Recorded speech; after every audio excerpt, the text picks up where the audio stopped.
So today I have to discuss on polynuclear hydrocarbon. That is very important.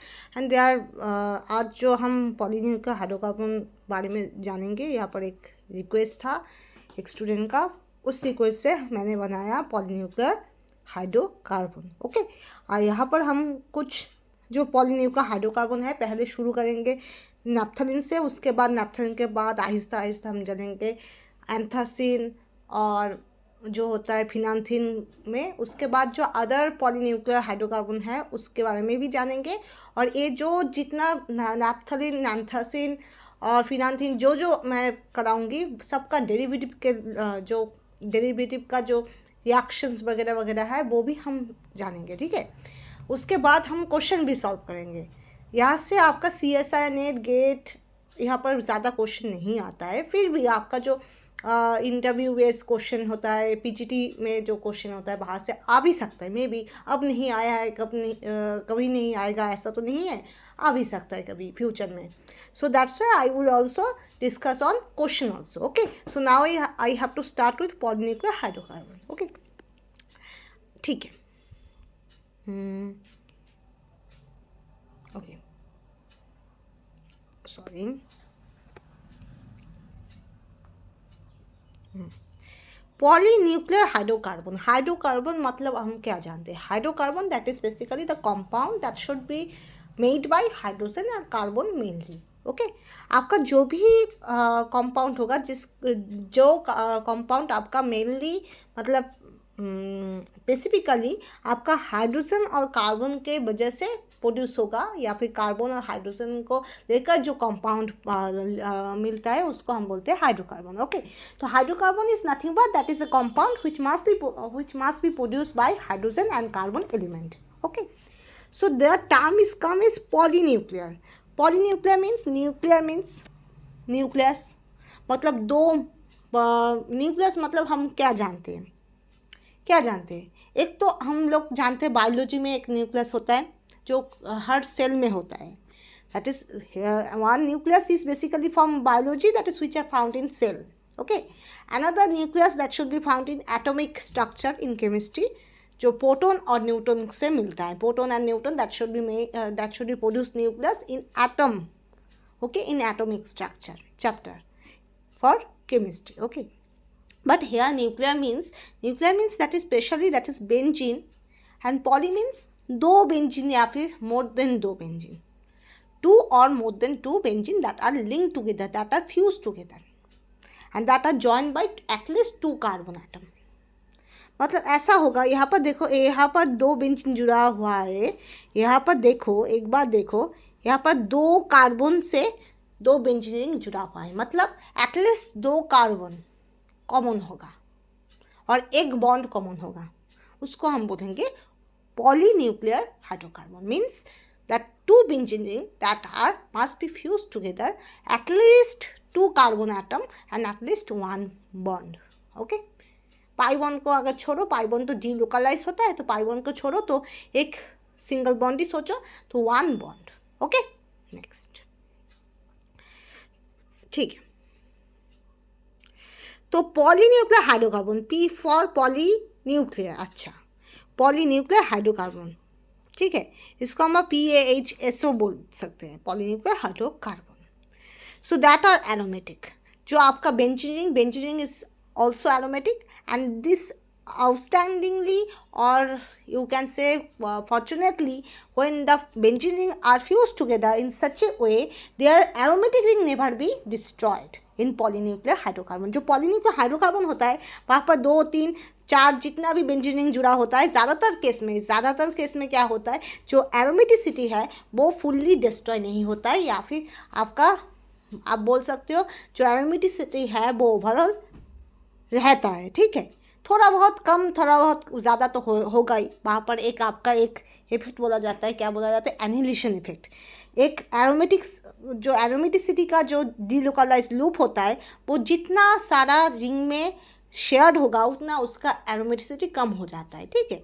तो that's why benzene is highly aromatic than naphthalene, because benzene में जो aromatic loop है सिर्फ वो एक ring में ही distributed है और नैप्थलीन में 2 रिंग में डिस्ट्रीब्यूटेड है। एंड जो 2 रिंग में डिस्ट्रीब्यूटेड है इसलिए नैप्थलीन का एरोमेटिसिटी बेंजीन से कम है। इसको हम बोलते हैं एनिहिलेशन इफेक्ट। क्या बोलते हैं? Annihilation effect. ओके, पर आप अगर एरोमेटिसिटी के बारे में बोलो कम ज़्यादा हो सकता है, पर सब पॉलीन्यूक्लियर हाइड्रोकार्बन ज्यादातर केस में एरोमेटिक ही होता है, ठीक है। वहाँ पर एरोमेटिक जो लूप होता है, जो डीलोकलाइजेशन ऑफ पाई इलेक्ट्रॉन होता है, वो डिस्टर्ब नहीं होता है, ठीक है। सो वहाँ पर क्या होता है? Fuse benzene ring who have share 2 और 3 carbon atom, at least 2 carbon atom, 3 भी हो सकते हैं कभी कभी, ठीक है। ओके, 3 नहीं होता है ज़्यादातर केस में, 2 होता है। 3 मत लिखो, अगर कोई दूसरा बेंजीन रिंग के साथ जुड़ा होता है तो वहाँ पर भी ज़्यादातर केस में 2 ही कार्बन एटम के साथ जुड़ा होता है, ठीक है। तो first compound that is naphthalene. Naphthalene आप कहाँ पर देखे हो? In which place you see naphthalene? Mostly in our daily life, in our home environment, to protect clothes, naphthalene are used. Naphthalene is specially white colored substance, and that is directly convert in solid to gas and gas to solid. Okay, so this is a naphthalene. हम भी use करते हैं कभी कभी। मेरा जो कपड़ा होता है वो कपड़ा में अगर कुछ भी क्या होता है, कुछ भी क्या बोलता है, इंसेक्ट या कोई भी चीज़ ना आए, तो इसलिए मैं भी नैप्थलीन दे देती हूँ। तो नैप्थलीन यूज़ होता है। और नैप्थलीन का एक चीज़ होता है, वो लिक्विड में नहीं आता है, वो सॉलिड से डायरेक्ट गैस हो जाता है, गैस से भी वो सॉलिड होता है, वो लिक्विड नहीं होता है, ठीक है। तो कहाँ से मिलता है? एक्सट्रैक्शन और प्रिपरेशन में एक फ़र्क होता है, ठीक है। देखो, आपका जो लैबोरेटरी सिंथेसिस होता है, वो लैबोरेटरी में आप सिंथेसिस जब करोगे कोई भी केमिकल कंपाउंड से, आप बहुत सारा चीज़, बहुत सारा रिएजेंट, बहुत सारा कंडीशन जो होता है, हीट, प्रेशर और टाइम, सब कुछ फैक्टर को कंसिडर करके आपका जो फाइनल प्रोडक्ट आएगा वो एक सिंथेसिस होता है। और एक्सट्रैक्शन होता है कि कोई नेचुरल कोई सब्सटेंस, कोई नेचुरल कोई सोर्स से आपको बारी बारी करके अल्टीमेटली आपको कोई डिज़र्ट प्रोडक्ट मिला है, उसको हम बोलेंगे एक्सट्रैक्शन, ठीक है। यहाँ पर लिखा है coal tar. Coal tar is a natural compound, ठीक है, जो naturally found, okay. And this coal tar जब डिस्टिल होगा दैट एट हाई टेम्परेचर, तब क्या होगा? तब बहुत सारा चीज़ होगा। एक अप टू 200 डिग्री सेंटीग्रेड, अगर 200 डिग्री सेंटीग्रेड तक आप अगर हीट करो तो वहाँ पर प्रोड्यूस होगा लाइट ऑयल, ओके। 200 to 250 तब होगा मिडिल ऑयल। 250 से 300 डिग्री सेंटीग्रेड हीट करने में होगा हेवी ऑयल। उसके बाद 300 से 350 एंथासिन ऑयल। तो यहाँ से आप क्या पाओगे? एंथासिन पाओगे, ठीक है। और लाइट ऑयल से आप नैप्थलीन नहीं पाओगे। आपका ये जो मिडिल और जो हेवी ऑयल है, इसको आप कूल करोगे, यहाँ से आपको नैप्थलीन मिलेगा। तो कूल करोगे, उसके बाद आपका नैप्थलीन क्रिस्टल्स आएगा। अब आप बोल सकते हो क्रिस्टल क्या चीज़ है? क्रिस्टल भी एक चीज़ है। मैंने खुद क्रिस्टलाइजेशन किया है बहुत बार। एक तो मैंने लेबोरेटरी में जो MSc में होता है, मास्टर्स डिग्री में जो होता है हम लोग का ऑर्गेनिक केमिस्ट्री में क्वालिटेटिव एनालिसिस, उसके बाद इनऑर्गेनिक में क्वांटिटेटिव एनालिसिस जो होता है। तो क्वालिटेटिव एनालिसिस में मैंने तो detection of chlorine, detection of nitrogen, detection of ये सब अनसैचुरेशन, फंक्शनल ग्रुप, ये सब तो कराई। उसके बाद मैंने डेरिवेटाइजेशन किया है। उसके बाद उसको प्यूरिफाई करना है, उसके लिए हम लोग को क्रिस्टलाइजेशन करना होता है, ठीक है। तो जो क्रिस्टलाइजेशन का जो कॉन्सेप्ट आता है, वहाँ पर क्या होता है, जो सॉल्वेंट होता है वहाँ पर वो आपका जो सब्सटेंस होगा वो सॉल्युबल तो होगा, that is the first principle. उसके बाद सैचुरेशन होना है, जितना हो सके उतना डालो। उसके बाद सुपर सैचुरेशन की जगह में ले जाओ, उसके बाद उसको ठंडा करो, देखोगे एक प्यूरिफाइड क्रिस्टल आएगा। इसको हम बोलेंगे क्रिस्टलाइजेशन, ठीक है। और हम लोग का मेरा जो डिसर्टेशन था, वहाँ पर सिर्फ क्रिस्टलाइजेशन नहीं था, सिंगल क्रिस्टल भी था, ठीक है। मैंने सिंगल क्रिस्टल को भी बैठाया था, ठीक है। तो जो भी वो क्रिस्टल्स, नैप्थलीन क्रिस्टल्स आएगा जो प्यूरिफाई होगा। वो कोई भी सोचो जहाँ पर आपका नैप्थलीन डिजॉल्व होगा, वहाँ पर एक्सेस नैप्थलीन आप डालोगे, सुपर सैचुरेशन तक जाओगे, उसके बाद उसको आहिस्ता कोई भी आप वहाँ पर क्या होता है उसको मत, क्या होता है, डिस्टर्ब मत करना, वहाँ पर स्टैटिक रखना, ठीक है। अगर आप कुछ भी तरह से अगर वो सॉल्यूशन को आप हिला दो तो प्रॉब्लम हो जाएगा, मत हिलाना, ठीक है। उसके आहिस्ता आहिस्ता कूल डाउन होगा, कूल डाउन होने के बाद आपका क्रिस्टल आएगा, ठीक है। तो क्रिस्टल जो आएगा वहाँ पर ऑयल इज़ प्रेजेंट आउट, वहाँ पर फिर भी थोड़ा बहुत ऑयल रहेगा, ठीक है, क्योंकि ऑयल से आपका क्रिस्टल आया है। तब उसके बाद वो ऑयल को आपको एक्सट्रैक्ट करना है, कैसे भी तरह के आपको ऑयल को एक्सट्रैक्ट करना है। उसके बाद आपका नैप्थलीन केक आएगा, मतलब केक मतलब सॉलिड नैप्थलीन आएगा, उसको आप मेल्ट करोगे विथ यूज सल्फ्यूरिक एसिड, ठीक है। उसके बाद आपका नैप्थलीन में सल्फ्यूरिक एसिड क्यों यूज़ हुआ है, वो ट्रीटमेंट के लिए। कैसा ट्रीटमेंट, बेसिक चीज़ जो है नैप्थलीन में उसको निकालने के लिए आपको एसिडिक चीज़ डालना पड़ा, ठीक है। That is H2SO4 that should be use to remove this all basic impurity that should be remove by sulphuric acid, okay. Now washed with water. अब क्या रहेगा नैप्थलीन में, अब नैप्थलीन में क्या रहेगा, acidic substance, acidic sulphuric acid, right. Now if you treat naphthalene with sulfuric acid, obviously after removing all basic impurity there still be acidic impurity, so you have to remove this acidic impurity also, okay. So wash this naphthalene cake again and again, okay, as acid is soluble in water, so that should be gradually slowly that should be removed by water, okay. Ultimately almost pure naphthalene is produced, and then final distillation can be, you have to done, and then pure naphthalene can be produced. That is especially extraction, because that is found from natural substance, okay, that's why. So first what you have to collect coal tar, then high temperature you have to distill it. If 200 to 250 if you distill, so you get middle oil. If you heat 250 to 300 degrees centigrade, you get heavy oil. And this middle oil and this heavy oil, that should be cooled down, ultimately naphthalene crystals that should be produced, okay. क्योंकि heated substance, highly heated, there must be naphthalene is there, slowly cool down, okay. You have no need for supersaturation or dissolution, because already naphthalene is dissolved in oil, okay, and already naphthalene is present huge amount in oil, so that is already the situation is favor for crystallization, okay. So you have to only cool down this oil, this middle oil and heavy oil, ultimately naphthalene crystal that should be found. And then this oil that should be gradually, you have to remove this, and after that when all the oil, or you can say almost oil when removed, you get this solid naphthalene cake, okay. And this naphthalene cake you have to melt it with sulfuric acid. Why? Because maybe there are some basic impurities there, and you have to remove this basic impurity, okay, by acid treatment, okay. Then after that what the naphthalene that should be remain, you have to wash this again and again with water. Why? Because after treatment with acid, there is still some acid is present in naphthalene, okay, and you have to remove this acid. So as acid is soluble in water, so obviously when you slowly add water and wash this naphthalene cake with water, so this acid that should be gradually removed, and then almost pure naphthalene cake that should be produced. And after distillation, this is also a purification technique, so you get pure naphthalene. That's it, okay. Now petroleum fraction, that is also natural substance, okay. So that's why this is also called as extraction. Passed out with copper catalyst 680 degree centigrade, तब क्या होगा, naphthalene to produce होगा, naphthalene that is should be produced, and again methyl naphthalene that also be produced, that is derivative of naphthalene, okay. Next one, now we have to come, that is synthesis, that are basically extraction.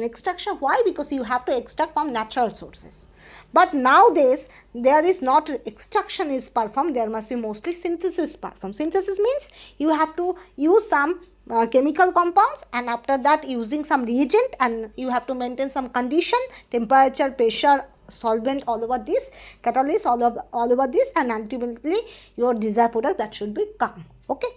तो आपका जो laboratory synthesis होता है, मैं जो बोला वैसा उतना इजी नहीं होता है, ठीक है। मैंने जब डिसर्टेशन में किया था तब क्या हुआ था, ऐसा हुआ था मेरा ए और बी रिएक्ट करोगे तो उसके बाद अगर ऐसा ऐसा प्रेशर, ऐसा ऐसा टेम्परेचर, ऐसा ऐसा सॉल्वेंट दोगे तो आपका सी होना चाहिए, ऐसा एक हाइपोथेसिस होता है, ठीक है, हम लोग को पहले हाइपोथेसिस बनाना पड़ता है। उसके बाद क्या हुआ है, मैं ए और बी तो मिलाया, रिएक्शन भी हुआ, ठीक है, सब कुछ ठीक है, प्यूरिफिकेशन सेपरेशन हुआ, प्यूरिफिकेशन हुआ, वर्कअप हुआ। उसके बाद जब NMR गया, नहीं, वहाँ पर वो प्रोडक्ट हो भी सकता है, कोई दूसरा प्रोडक्ट भी बन सकता है। ठीक है, this is the thing that is your theoretical thing and your practical thing. Theory में मैं जो बोली हूँ, रिएक्शन वगैरह वगैरह मैकेनिज्म अगर अच्छा खासा आप जान लो तो आप एक प्रोडक्ट प्रेडिक्ट कर सकते हो। पर आपका प्रैक्टिकल में हर वक्त वो जो प्रेडिक्टेड प्रोडक्ट वैसा ही आएगा, ऐसा नहीं है। This may be form, may not be form. कभी कभी तो ऐसा भी हो सकता है आपका रिएक्टेंट जैसा अनरिएक्टेड रह चुका, कोई प्रोडक्ट ही प्रोड्यूस नहीं किया, हो भी सकता है। ठीक है, तो इसलिए केमिस्ट्री में ज़्यादातर केस में जो भी आपका सिंथेसिस वगैरह वगैरह है, सब जान लो पहले वो प्रैक्टिकली वेरीफाइड है। मतलब इतना सब जो रिएक्शन है वो पहले लेबोरेटरी में सिंथेसिस करा चुका है। कोई भी साइंटिस्ट है या फिर ग्रुप ऑफ साइंटिस्ट है, जो आपका ये जो सब्सटेंसेस है वो ऐसे ऐसे रिएक्शन में, ऐसे ऐसे कंडीशन में, ऐसे ऐसे रिएजेंट के वजह से आपका ये प्रोडक्ट मिलता है, ये प्रैक्टिकली वेरीफाइड है। ठीक है, इसलिए इसको हम लोग अब थ्योरी में पढ़ते हैं। ठीक है, तो chemistry always first dependent on practical than theory. Okay, right, जो ऐसा होता है। तो form first one, benzaldehyde and succinate, ethyl succinate, ethyl succinate and benzaldehyde that should be produced, and there must be sodium ethoxide can be introduced. sodium ethoxide का क्या role होता है? sodium ethoxide यहाँ पर बेस की तरह behave करता है, जैसे ETO नेगेटिव एंड इन्हें पॉजिटिव, राइट। तो ETO negative that is act as base, and ये क्या काम करता है, यहाँ पर जो हाइड्रोजन है, जो एसिडिक हाइड्रोजन है, वो हाइड्रोजन को एब्स्ट्रैक्ट कर देता है। ठीक है, तो एब्स्ट्रैक्ट जब भी करेगा तो वहाँ पर क्या होगा, एक नेगेटिव चार्ज होगा, वो नेगेटिव चार्ज यहाँ पर अटैक करेगा, यहाँ पर अटैक करेगा बेंजाल्डिहाइड में। तो मैंने क्या बोला, ये जो ETO नेगेटिव इस हाइड्रोजन को एब्स्ट्रैक्ट करेगा, ये जो हाइड्रोजन है इसको ये एब्स्ट्रैक्ट करेगा। एब्स्ट्रैक्ट करने के बाद क्या होगा, यहाँ पर ये दो हाइड्रोजन की जगह एक हाइड्रोजन रहेगा और एक नेगेटिव होगा। ठीक है, उसके बाद ये जो नेगेटिव है कार्बन आयन, वो बेंजाल्डिहाइड को अटैक करेगा। अटैक करने के बाद वाटर रिलीज होगा, तब क्या प्रोड्यूस होगा, ऐसा कंपाउंड प्रोड्यूस होगा। ठीक है, वाटर रिलीज होने के बाद क्या होता है, डबल बॉन्ड प्रोड्यूस होता है। ठीक है, अब क्या होगा, ये जो पाई बॉन्ड है यहाँ पर अटैक करेगा, क्या करेगा, ऐसे अटैक करेगा। ठीक है, अटैक करने के बाद क्या होगा, साइक्लाइजेशन होगा, ऐसा प्रोड्यूस होगा। सॉरी, रुको, मैंने थोड़ा गलत बोला।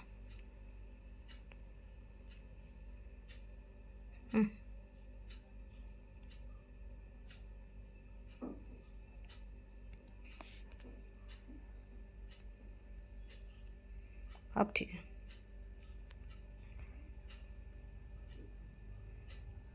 थोड़ा गलत बोला मैंने, थोड़ा गलत बोला। ये जो पहले मैंने बोला, यहाँ पर ये जो पार्ट है COOET, ये पहले आपका KOH और HCl ट्रीटमेंट की वजह से पहले एसिड होगा, उसके बाद ये जो पाई बॉन्ड है ये यहाँ पर अटैक करेगा, उसके बाद।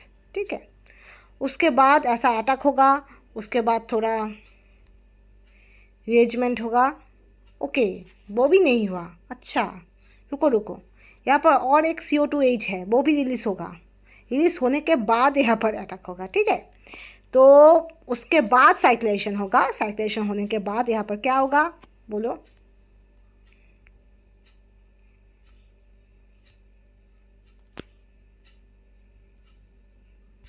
देखो यहाँ पर एक हाइड्रोजन है, यहाँ पर एक हाइड्रोजन है,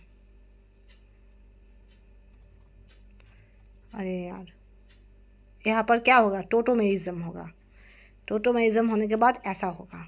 ठीक है, उसके बाद जिंक डस्ट यूज़ करोगे, AOH निकल जाएगा जिंक डस्ट के साथ, तो ऐसा आपका नैप्थेलिन प्रोड्यूस होगा। ठीक है, तो मैंने क्या किया, बोलो,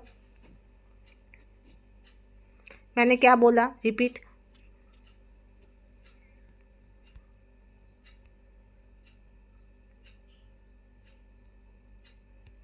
यहाँ पर पहले बेंजाल्डिहाइड और इथाइल सक्सेनेट होगा।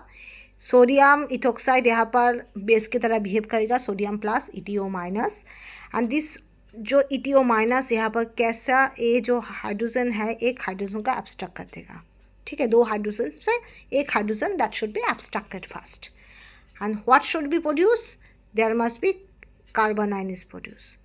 यहाँ पर एक हाइड्रोजन हो जाएगा और एक कार्बन आयन होगा, then attack to benzaldehyde. Okay, so when one hydrogen abstracted, there must be one carbon ion can be produced, and this carbon ion that should be react on benzaldehyde. Okay, and then after that there must be water elimination can be there, and double bond formation is there, this is produced. Okay, then KOH treatment is there, hydrochloric acid is there, so ultimately there this OET convert into ester, convert into acid. यहाँ पर क्या होता है, एक acid formation होता है, ठीक है। आप हीट यूज़ करोगे तो यहाँ पर जो CO2H होगा, जो CO2H होगा वो CO2 करके निकल जाएगा। ओके, उसके बाद आपका ऐसा प्रोड्यूस होगा, तो ये जो डबल बॉन्ड है ये यहाँ पर अटैक करेगा, ठीक है। अटैक करने के बाद यहाँ पर OH बाहर आ जाएगा, ऐसा प्रोड्यूस होगा, ठीक है। यहाँ पर टोटोमेरिज्म होगा, यहाँ से यहाँ तक टोटोमेरिज्म होगा, तो यहाँ पर ऐसा प्रोडक्ट होगा।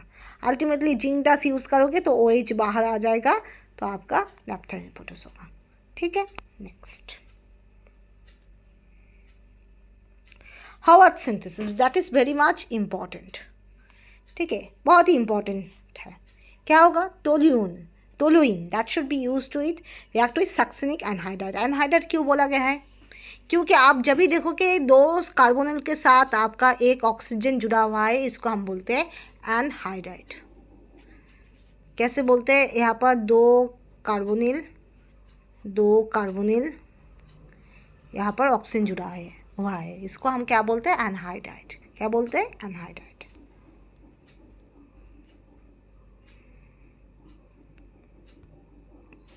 तो क्या होगा, एनहाइड्राइड में रिएक्ट होगा। फर्स्ट में क्या होगा, तो एनहाइड्राइड से AlCl3 रिएक्ट करेगा, इसके वजह से आपका क्या होगा, ये दोनों कंबाइन होगा। कंबाइन होने के बाद ऐसा प्रोड्यूस होगा। उसके बाद इथानॉल एंड HCl यूज़ होने के बाद ये जो आपका एसिड था वो एस्टर हो जाएगा, OET हो जाएगा, ठीक। उसके बाद आपका गिग्ना रिएजेंट आप जानते हो, यहाँ पर मिथाइल डेल नेगेटिव होता है और मैग्नीशियम क्या होता है, डेल पॉजिटिव होता है, राइट। तो क्या होगा, ये जो डेल नेगेटिव वो यहाँ पर अटैक करेगा और OH वो क्या हो जाएगा, ये जो डबल बॉन्डेड ऑक्सीजन है वो ब्रेक हो जाएगा। ब्रेक होने के बाद क्या होगा, आप जानते हो यहाँ पर O नेगेटिव MgI होता है ना, MgI, रुको यहाँ पर MgI, ठीक है, एक MgI होता है। उसके बाद आप हाइड्रोलिसिस करोगे तो यहाँ पर OH हो जाएगा।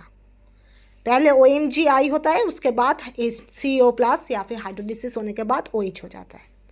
उसके बाद H2SO4 यूज़ करोगे तो H2SO4 क्या करेगा, यहाँ पर जो हाइड्रोजन है यहाँ से आपका OH बाहर, वाटर बाहर कर देगा, तो यहाँ पर क्या प्रोड्यूस होगा, डबल बॉन्ड प्रोड्यूस होगा, ठीक।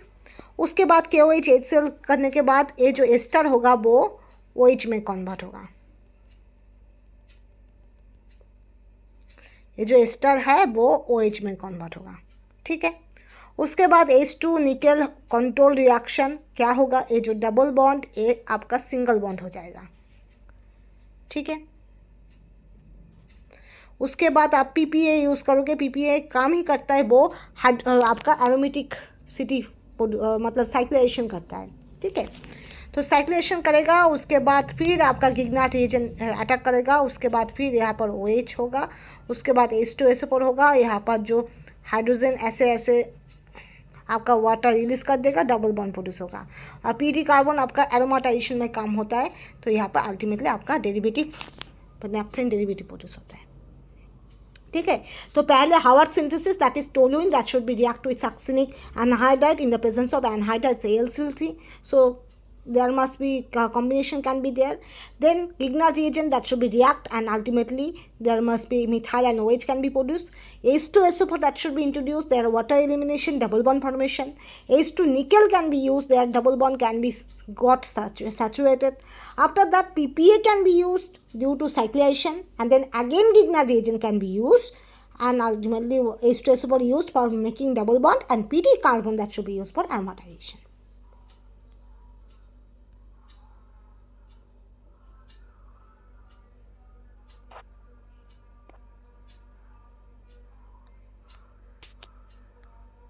Okay, sorry. Okay, next one, form phenyl 1-ब्यूटेन से भी आपका प्रोड्यूस होता है. कैसे? ये जो डबल बॉन्ड है यहाँ पर अटैक करेगा CH2 के, ऐसे आपका बेक करेगा, अल्टीमेटली ऐसा प्रोड्यूस होगा. ठीक है, हो गया, ये आपका सिंथेसिस हो गया.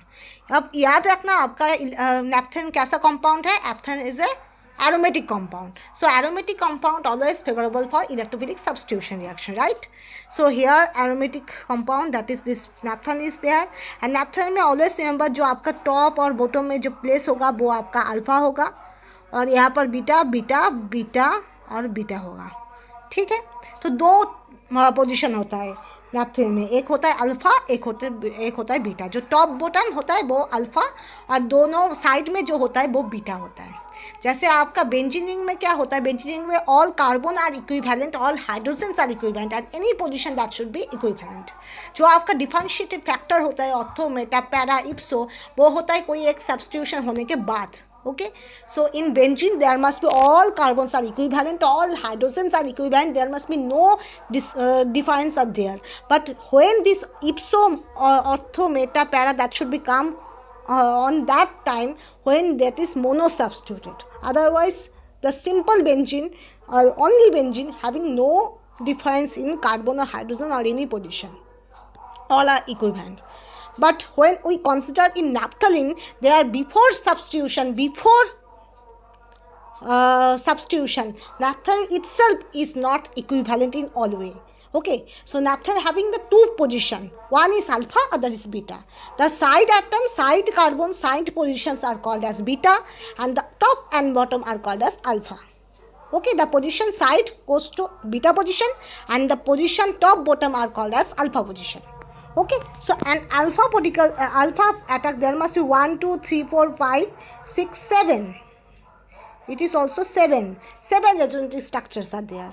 And in beta attack there must be total 1, 2, 3, 4, 5, 6 resonance structures is there. And there must be knowledge is there, higher the resonance structure, higher will be stability, right? हम लोग क्या जानते हैं, ज़्यादा रेजोनेटिंग स्ट्रक्चर होगा तो ज़्यादा स्टेबिलिटी होगा, राइट? बट यहाँ पर और भी एक चीज़ देखोगे, कहाँ आपका एरोमेटिक रिंग आपका क्या होता है, डिस्टर्ब नहीं हुआ है. देखो यहाँ पर आपका एरोमेटिक रिंग डिस्टर्ब नहीं हुआ है, ये आपका हाईली स्टेबल है. यहाँ पर भी आपका एरोमेटिक रिंग डिस्टर्ब नहीं हुआ है, नेक्स्ट स्टेप में डिस्टर्ब होगा. पर यहाँ पर आपको बोला गया एरो दिखा है, मतलब ऐसे यहाँ से अगर ए बॉन्ड शिफ्ट हो तो आपका ऐसा प्रोड्यूस होगा, पर यहाँ पर स्टिल आपका एरोमेटिक लूप है. यहाँ पर भी आपका एरोमेटिक लूप है, यहाँ पर भी आपका एरोमेटिक लूप है. तो टोटल 4 है स्ट्रक्चर जहाँ पर आपका एरोमेटिक लूप प्रेजेंट है, जो डिस्टर्ब नहीं है. बेंजीन रिंग का जो एरोमेटिक लूप है वो डिस्टर्ब नहीं हो रहा है इन 4 स्ट्रक्चर, 4 रेजोनेटिंग स्ट्रक्चर. ठीक है, तो अल्फा अटैक में टोटल 7 रेजोनेटिंग स्ट्रक्चर है, पर and also they are still the benzene structure never be destroyed in 4 resonating structure.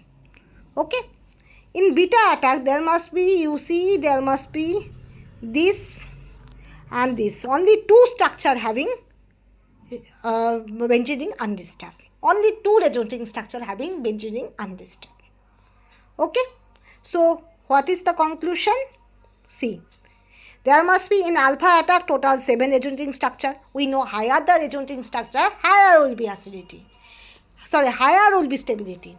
In beta attack 6 resonating structure, so definitely that is higher resonating structure means higher stability. So in that sense alpha attack is more stable than beta attack, right? Okay, additionally उसके साथ क्या होता है, आप देखो कि benzene ring कहाँ पर इंटैक्ट है, मतलब डिस्टर्ब नहीं है. एक बेंजीन रिंग एक नैप्थेलिन का जो दो बेंजीनिंग है, एक बेंजीनिंग तो डिस्ट्रॉयड है, उसमें तो आपका एरोमेटिसिटी अब नहीं है। दूसरा बेंजीनिंग कहाँ पर एरोमेटिक है स्टिल, मतलब एक बेंजीनिंग तो आपका क्या है, डिस्टर्ब्ड है, दूसरा बेंजीनिंग डिस्टर्ब नहीं है। ऐसा कौन सा रेजोनेटिंग स्ट्रक्चर है वो आपको देखना पड़ेगा, ठीक है। तो यहाँ पर आप देखोगे 4 जो अल्फा अटैक है वहाँ पर 4 resonating structure having benzene ring as it is, okay, 4 resonating structure having benzoning as it is, and in beta attack there must be 2 structure having only 2 structure having benzoning as it is। तो resonating structure कहाँ पर ज़्यादा है, alpha में ज़्यादा बेंजीनिंग present है, मतलब intact है, कोई भी प्रॉब्लम नहीं है बेंजीनिंग का, ऐसा रेजोनेटिंग स्ट्रक्चर कहाँ पर ज़्यादा है, अल्फा में। तो डेफिनेटली स्टेबिलिटी किसका बेसी, किसका ज़्यादा, अल्फा अटैक का ज़्यादा, ठीक है। तो that is higher the resonating structure higher will be stability. तो 7 resonating structure belongs to alpha attack and 6 resonating structure belongs to beta attack. तो definitely alpha will be more stable, right? This is one thing. Second, additionally you have to check, that is the 2 benzoning, there must be 1 benzoning already destroyed because of this electrophilic attack, right? But the second benzoning you have to see how many resonating structure where the second benzoning as it is present. So you see that is in alpha attack there must be 4 resonating structure belongs to benzoning as it is, and in beta attack there must be only 2 resonating structure where benzene exists as it is. Okay, so definitely in these 2 scenario alpha attack will be more favorable, more stable in sense of electrophilic substitution. Okay, okay. अब तो आप बोलोगे electrophilic substitution ठीक है, पर nucleophilic substitution नहीं, क्यों? Nucleophilic substitution जहाँ पर ज़्यादा इलेक्ट्रॉन क्लाउड होगा वहाँ पर ज़्यादातर केस में नहीं होता है, ठीक है। आप जानते हो जो आपका नैप्थेलिन है वहाँ पर थोड़ा आपका एरोमेटिसिटी बेंजीन से कम होगा, पर स्टिल एरोमेटिसिटी होगा, राइट, एंड वो इतना कम नहीं होगा, अच्छा खासा ही होगा। तो इसलिए ऐसे ही आपका नैप्थेलिन में न्यूक्लियोफिलिक सब्स्टिट्यूशन नहीं होता है, वहाँ पर कोई ड्रास्टिक कंडीशन होना चाहिए, कोई इलेक्ट्रॉन विथड्रॉइंग ग्रुप होना चाहिए, then nucleophilic substitution may be favourable, okay. Then reduction oxidation क्यों होगा, आप तो मैंने पहले ही बोला था एरोमेटिक कंपाउंड में रिडक्शन ऑक्सीडेशन नहीं होता है, पर मैंने ये भी बोला कि annelation effect when the aromatic loop or aromatic जो होता है जो delocalization, when this delocalized spread over more and more number of rings there must be the aromaticity gradually decreased, okay। Benzene में एक ही रिंग में aromatic loop घूमता रहता है, इसलिए बेंजीन का aromaticity हाईएस्ट होता है, okay। As benzene having the electron this delocalization of pi electron that should be in benzene that revolve around the only one ring, so that's why their aromaticity highest. But here this pi electron cloud revolving around the two ring in naphthalene, so that's why aromaticity is still slightly decreased than benzene, slightly that is decreased then benzene, okay। And due to this aromaticity decrease, so there must be probability of oxidation reduction that should be increased। जब भी aromaticity decrease होगा तब भी delocalisation of pi bond का chances भी कम होगा, तो जब भी पाई बॉन्ड का लोकलाइजेशन होने का चांस ज़्यादा होगा तब भी वो क्या करेगा, ऑक्सीडेशन रिडक्शन में पार्टिसिपेट करेगा, ठीक है। अगर आपका पाई बॉन्ड को ट्रेस ही अगर आप ना कर पाओ, वो अगर हर वक्त डिलोकलाइजेशन में पार्टिसिपेट करे तो वो कब ऑक्सीडेशन रिडक्शन में जाएगा, राइट। तो वो रिडक्शन ऑक्सीजन में तभी जाएगा, वो थोड़ा बहुत लोकलाइज होने का कोशिश करेगा, और कब करेगा, जब एरोमेटिसिटी थोड़ा बहुत ड्रॉप करेगा, okay, clear, okay. So here naphthalene that should be used when you use CrO3 and acetic acid at the temperature 250 degrees centigrade, there this compound is produced, that is called benzoquinone. What is called benzoquinone? I think that is called 1,3-benzoquinone. 1,3-benzoquinone. When KMNO4 is used along with H2SO4, there should be produced, that is called phthalic acid. क्या बोला जाता है, phthalic acid. Phthalic acid I think मैंने practical में phthalic acid produce किया था, ठीक है, बहुत सुंदर होता है थैलिक एसिड, बेंजीन से phthalic acid, that is KMnO4 potassium manganate, जो potassium permanganate I think KMnO4, that should be use along with H2SO4. There must be suitable, very nice thalic acid crystals that should be produced in that procedure. Okay, next one, when O2 and vanadium pentoxide that should be used for 480 degree centigrade, तब क्या होगा, ये जो phthalic anhydride इसको बोला जाता है, phthalic anhydride that should be produced. When sodium isoamyl alcohol, there must be, when used, there must be, you see, that is are basically this left hand side are oxidation. Okay, यहाँ पर oxidation होता है, reduction is right hand side. Okay, I think so, yes, right hand side वाला सब reduction है. I think जितना left side है ये सब आपका ऑक्सीडेशन है. ठीक है, क्लियर. नाउ जो रिडक्शन है, सोडियम आइसोएमाइल अल्कोहल यूज़ करोगे एट 132 डिग्री सेंटीग्रेड, तब क्या होगा, आपका जो ए वाला जो बेंजीन है वो फुल्ली सैचुरेटेड हो जाएगा. ठीक है, तो फुल्ली सैचुरेट होने के बाद जो रहेगा उसको हम बोलते हैं टेट्रालिन. क्या बोलते हैं? टेट्रालिन. बेसिकली हम बोलते हैं 1 2 3 4 टेट्राहाइड्रोनैप्थलीन बोलते हैं. 1 2 3 4 टेट्राहाइड्रोनैप्थलीन बोलते हैं. अगर सोडियम इथानॉल यूज़ करो तो यहाँ पर 1,4 डायनिन प्रोड्यूस होता है, और 1,4 डायनिन में क्या होता है, कॉन्जुगेशन नहीं होता है. ये जो डबल बॉन्ड और ये जो डबल बॉन्ड बहुत ही फार अवे रहता है. ठीक है, तो कॉन्जुगेशन के वजह से आपका फिर अगर आप हीट करो तो यहाँ पर क्या होता है, यहाँ पर देखो, यहाँ पर आपका कॉन्जुगेशन होता है. ठीक है, जो आपका ये जो चीज़ है देखो, यहाँ पर कॉन्जुगेशन नहीं होता है. ये जो डबल बॉन्ड और ये जो बेंजीन रिंग, ये आइसोलेटेड है. ठीक है, तो जब भी आप हीट करोगे देखोगे ये जो डबल बॉन्ड ये आपका यहाँ पर शिफ्ट हो गया है. क्यों? क्योंकि ये जो डबल बॉन्ड और ये जो बेंजीन रिंग है यहाँ पर कॉन्जुगेशन हो सकता है, कॉन्जुगेशन होता है. तो जब भी आपका अनकॉन्जुगेटेड सिस्टम से आपका कॉन्जुगेटेड सिस्टम का क्या होता है, एनर्जी कम होता है, स्टेबिलिटी ज़्यादा होता है. तो जब भी आप देखोगे कहीं पर भी आइसोलेटेड डबल बॉन्ड प्रोड्यूस हुआ है तो थोड़ा बहुत अगर आप हीट कर दो तो वहाँ पर डबल बॉन्ड आइसोमराइजेशन होता है, मतलब वो डबल बॉन्ड शिफ्ट हो जाता है in that place where the conjugation can be there. Okay, right. Okay, and when H2 and platinum used, they are fully unsaturation can be there, that is called डेकालिन. इसको हम क्या बोलते हैं? डेकालिन. डेकालिन का एक भास्ट क्या होता है, स्टडी होता है. ठीक है, वो हम कभी भी किसी भी दिन मैं डिस्कस करूँगा. डेकालिन का बहुत सारा आपका फेनोमेना होता है जहाँ से क्वेश्चन आता है. ठीक है, नेक्स्ट वन ऑक्सीडेशन, इसको हम बोलते हैं ओजोनोलाइसिस. ओजोन यूज़ करोगे उसके बाद ऐसे आपका मोनो ओजोनाइट प्रोड्यूस होगा, उसके बाद H2O जिंक यूज़ करोगे तो आपका ऐसा CHO आएगा. ठीक है, क्लियर, ऐसे आपका प्रोड्यूस होगा. इसको क्या बोलते हैं, थैलम क्या बोलता है मुझे याद नहीं है. ठीक है, next one sulphonation. Sulphonation is one type of electrophilic substitution. ठीक है, सल्फोनेशन को भी हम इलेक्ट्रोफिलिक सब्स्टिट्यूशन बोलते हैं क्योंकि यहाँ पर आपका सल्फोनेशन में इलेक्ट्रोफाइल प्रोड्यूस होता है. ठीक है, और जो आपका ऑब्वियसली आपका नैप्थलीन में इलेक्ट्रॉन क्लाउड है, एरोमेटिक लूप है, तो ऑलरेडी इलेक्ट्रॉन डेंसिटी ज़्यादा है, तो वहाँ पर इलेक्ट्रोफाइल, मतलब electrophile is a electron loving group, जिसमें इलेक्ट्रॉन डेंसिटी कम है और इलेक्ट्रॉन डेंसिटी को वो प्यार करता है, उसको हम बोलते हैं electrophile. Electrophile means electron loving group, मतलब उसको इलेक्ट्रॉन पसंद है, बहुत ही पसंद है, तो जहाँ पर भी ज़्यादा इलेक्ट्रॉन मिलेगा वहाँ पर भी वो चला जाएगा. ठीक है, तो बेंजीन में तो ऑलरेडी अभी से इलेक्ट्रॉन डेंसिटी बहुत ज़्यादा होता है, तो वहाँ पर इलेक्ट्रोफिलिक सब्स्टिट्यूशन होता है. नैप्थलीन में थोड़ा कम होता है एनाइलेशन इफेक्ट के वजह से, पर फिर भी आपका वहाँ पर एरोमेटिक लूप बहुत ज़्यादा होता है. ठीक है, तो इसलिए यहाँ पर इलेक्ट्रोफिलिक सब्स्टिट्यूशन होता है. And obviously sulphonation also part of electrophilic substitution, तो सल्फोनेशन भी होगा. ठीक है, तो यहाँ पर आप H2SO पर यूज़ करोगे तो वहाँ पर एक आप वेरिएशन देखोगे, टेम्परेचर वेरिएशन. इसलिए हम लोगों को कंडीशन के ऊपर भी डिपेंड करना होता है. अगर आपका 80 डिग्री सेंटीग्रेड आप अगर प्रोवाइड करो तो वहाँ पर आपका 1 सब्स्टिट्यूटेड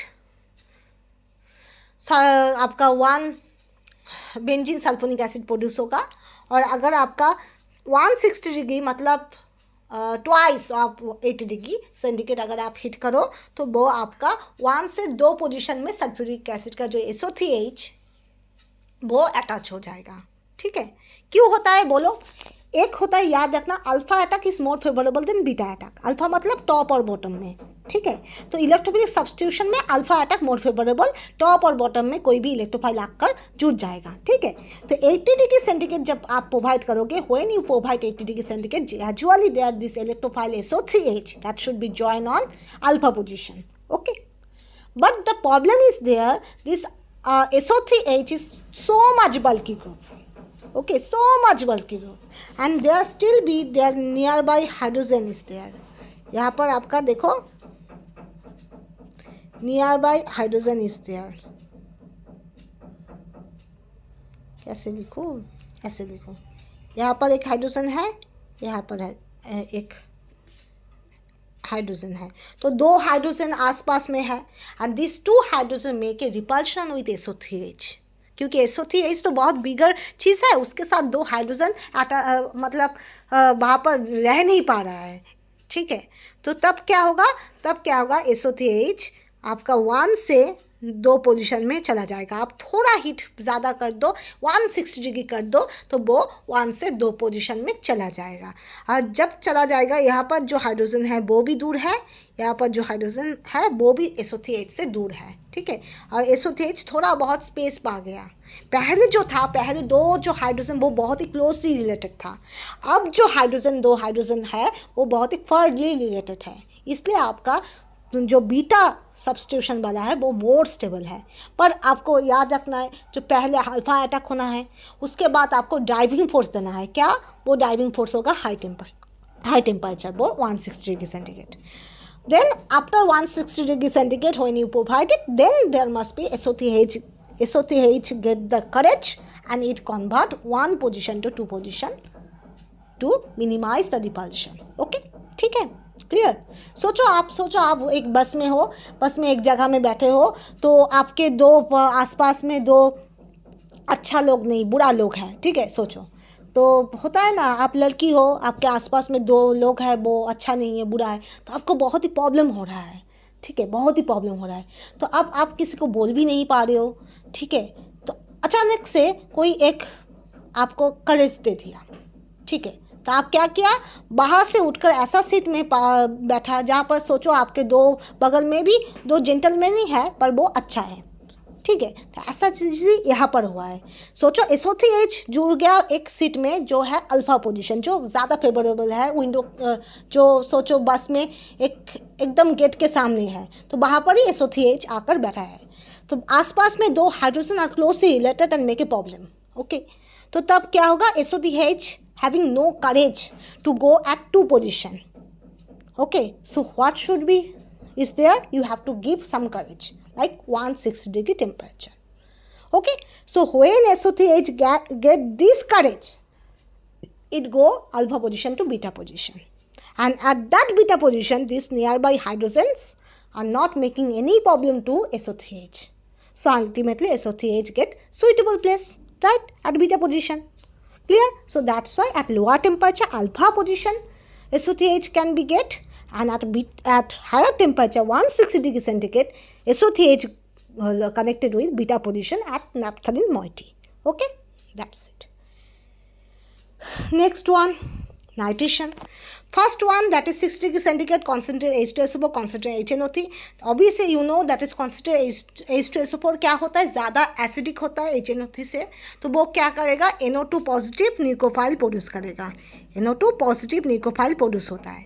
तो यहाँ पर NO2 पॉजिटिव जो न्यूक्लियोफाइल प्रोड्यूस होता है, वो पहले क्या करता है, 6 डिग्री सेंटीग्रेड में मोनोनाइट्रेशन घटाता है, ठीक है। मोनोनाइट्रेटेड प्रोडक्ट प्रोड्यूस करता है, जो अल्फा पोजीशन में ही होता है।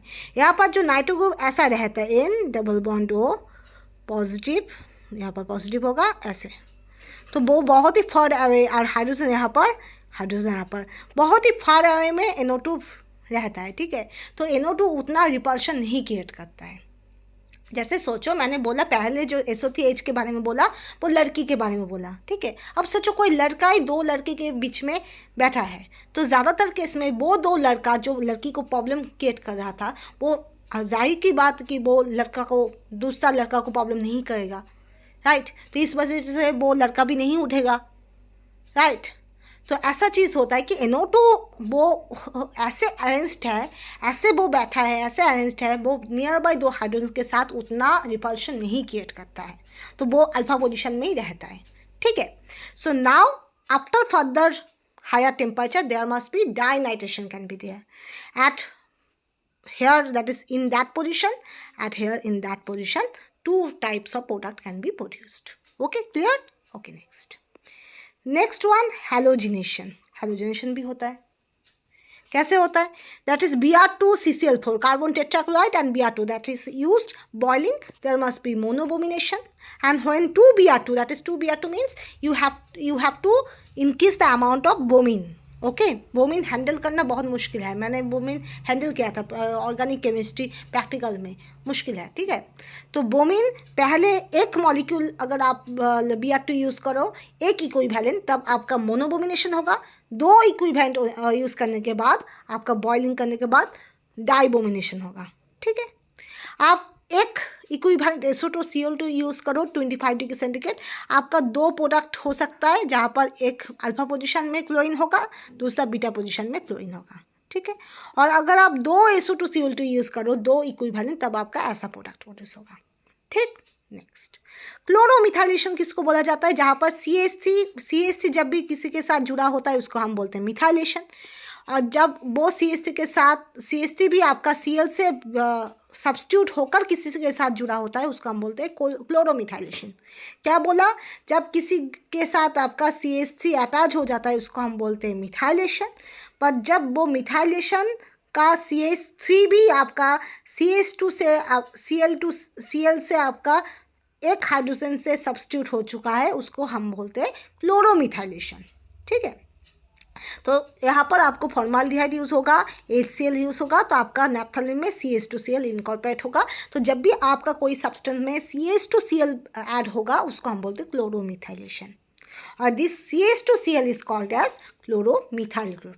ओके, नेक्स्ट, फिडल कैप acylation means COR that should be produced. Acyl group मतलब क्या होता है? COR ग्रुप, इसको हम बोलते हैं एसाइलेशन, एसाइल ग्रुप।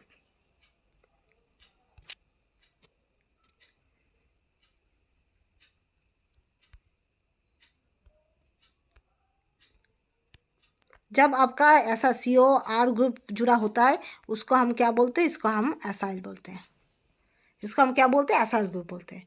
तो नैप्थलीन जब यूज़ होगा LCl3 and acetyl chloride CH3COCl along with आपका नाइट्रोबेंजीन जब यूज़ होगा तब आपका बीटा पोजीशन में मेजर होगा, याद रखना।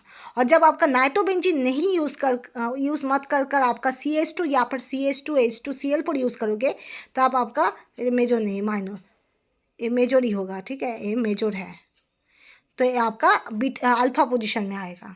तो मतलब आपका AlCl3 और CH3COCl that is a common, okay, but when you use CH2 और C2H2Cl4 तब क्या होगा? आपका अल्फा पोजीशन में COCH3 आएगा, और जब आपका नाइट्रोबेंजीन होगा तब आपका बीटा पोजीशन में COCH3 आएगा, ठीक। ओके, नेक्स्ट, उसके बाद नैप्थलीन डेरिवेटिव वो नेक्स्ट डे हम डिस्कस करेंगे। तो आई थिंक आज के लिए इतना ही, आप लोग आप लोग समझ गए, ठीक है। So next day I will start with obviously naphthalene derivative. Okay, thank you so much and please subscribe it.